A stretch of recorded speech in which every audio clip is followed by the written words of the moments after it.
Hi, I'm Michelle Seller Tucker. You probably know me by now, as I've been specializing in buying, selling, fixing companies for over 24 years.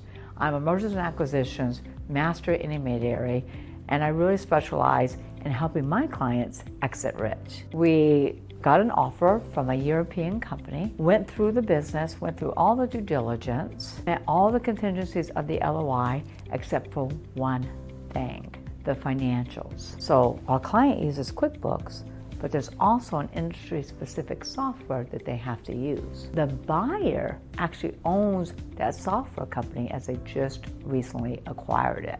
And the financials did not match. QuickBooks and the bank statements matched. The financial software in the industry was several $100,000 off. Therefore, the buyers, of course, did what any buyer would do. They tried to renegotiate the deal. Well, I'm not going to let that happen, not under my watch, oh no.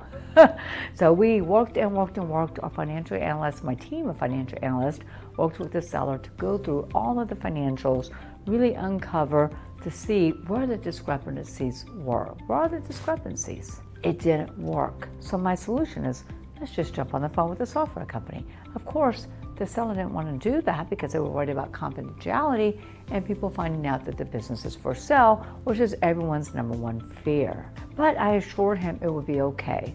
So we jumped on the phone, did a guided phone conversation, and really managed and controlled the conversation. Come to find out, there was really no discrepancy at all. Guess what happened? The seller was pulling the wrong reports.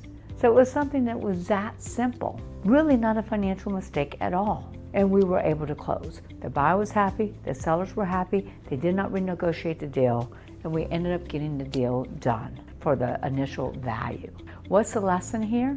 The lesson is you want to make sure you know your financials. You want to make sure if you're using different softwares that they all align. You want to make sure everything matches up, because the buyers in due diligence are going to go through your financials with a fine-tooth comb. And if QuickBooks says one thing and the bank statement says something else, and another piece of software has a whole different calculation of your numbers, then the buyer is going to get apprehensive and want to renegotiate your deal or completely back out of the deal altogether. So make sure when you're selling your company, you hire an experienced mergers and acquisitions expert, someone that really knows how to dig, goes way beyond the call of duty to get your deal done.